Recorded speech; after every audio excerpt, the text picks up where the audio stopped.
Could your wristwatch know something that your doctor doesn't? Technology has made it possible for sensors in watches and other wearable devices to track people's health and potentially diagnose illnesses better than the traditional visit to the doctor's office. I am going to tell you a little bit more about what these devices do. Typically, trips to the doctor's office are long and do not always end up with the right diagnosis or treatment. Doctors are rushed and have to move quickly from patient to patient.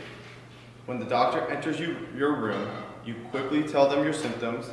They take a few quick vital signs and use that information and their past experiences to make a diagnosis and prescribe treatment. Maybe they take some additional tests and get the results after you have already headed back home, and sometimes they will use that information to adjust the treatment, but as all of us can see, this process is not perfect. If patients are wearing sensors that they track vital signs throughout the day, the sensors can alert the patient and the doctor that something is possibly wrong. The doctor will be able to request additional monitoring from the sensors before the patient even visits the doctor's office. Computers can use the information from the sensors to suggest a diagnosis and treatment to the doctor. When the doctor sees a patient, he can double check and then prescribe treatment. Sensors can continue to track the patient after leaving the office and report progress to the doctor even when he's not there. The use of sensors and computers to diagnose illnesses was studied at Indiana University. As you can see from the bar graph located on the screen, they resulted in almost 42% better outcomes and 59% lower healthcare costs. The Guardian, a British investigative journal, noted that doctors often reach a diagnosis, sometimes even before the patient has even reported their symptoms. The New York Times went on to note that diagnostic mistakes account for about 15% of errors that result in harm to patients. Now that you can see why we need sensors, I will tell you a little bit about how they work. The sensors in computers perform three main functions. They record data, such as vital signs, like heart rate and body temperature. Then they transmit data by connecting to Wi-Fi or other wireless connections like Bluetooth. Finally, the computers process the data and are able to compare the signs to other patients who have had similar issues in the past. Through this process, it can be determined if a patient is sick or healthy. There are many ways that these helpful sensors can be attached to the body where they are not seen by everyone when traveling each day. First, the sensors can be located inside devices that go on your wrist, such as Apple's very popular Apple Watch. Also, there can be sensors located in your knee to help track stability, and finally, sensors can be located inside of your clothes to monitor organs such as your heart. As it was noted in the stimulus materials packet on the article Extrasensory Perception, MIT Media Lab has been working for years on ways to translate information gathered by networks of sensors into the language of human perception. These connected medical sensors will help doctors perceive illnesses. One specific sensor that can be attached to the band of your Apple Watch is called the Cardia Band. Elena Remus was a resident in Alameda, California, and had suffered heart palpitations on and off for 5 years. Ms. Remus purchased a Cardia Band to help her be aware of the beating of her heart, and she said, quote, "Now I don't feel as if I'm going to pass out at home alone anymore." As you can see, these sensors can make an impact on people and make them feel more aware about their bodies. My solution is that sensors and more data will make doctors more accurate.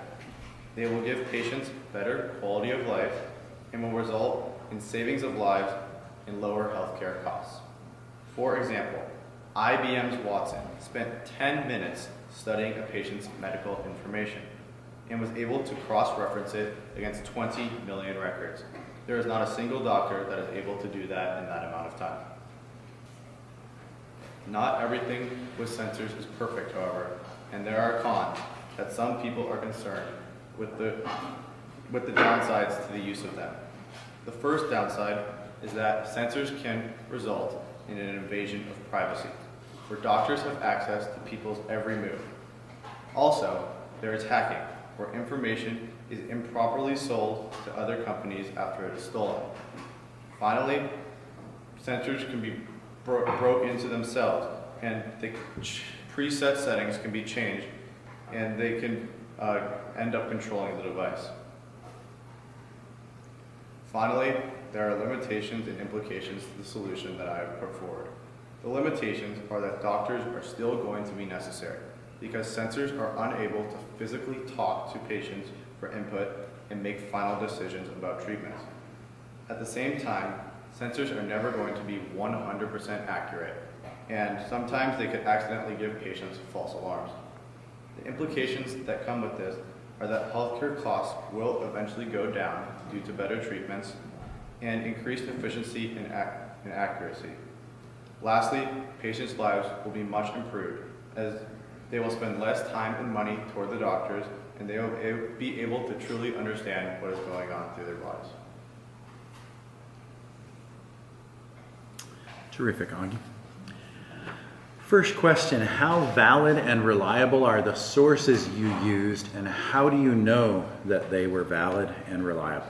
So I used a lot of sources in my paper and my presentation from very valuable newspaper articles like the New York Times or the Guardian, which I've seen is pretty valuable because it shows up a lot when I've been doing papers in the past.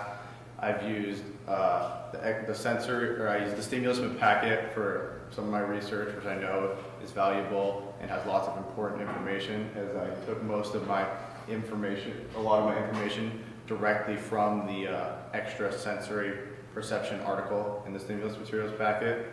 And I also did some background research on the authors of some of the articles that I got where I went to something that didn't really pop right into my mind what that exactly was. And I saw that they would either have good background, and I tended to use that information, or if they didn't have as good background, I try to stay away from that. Okay, good. And as a follow-up, what might be the real-world implications or consequences of your findings? That is, what are the broader implications of implementation? So I think that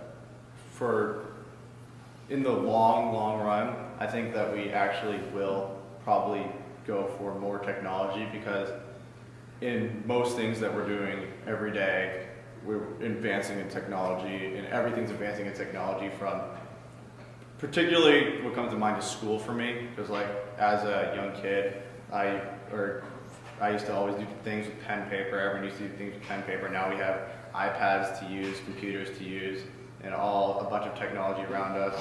Sports getting technology built into them. Pretty much everything is getting technology built into it because we have the technology now to use it. And I think that medically, it's going to eventually turn the corner, and we're going to start using technology. Fantastic, thank you.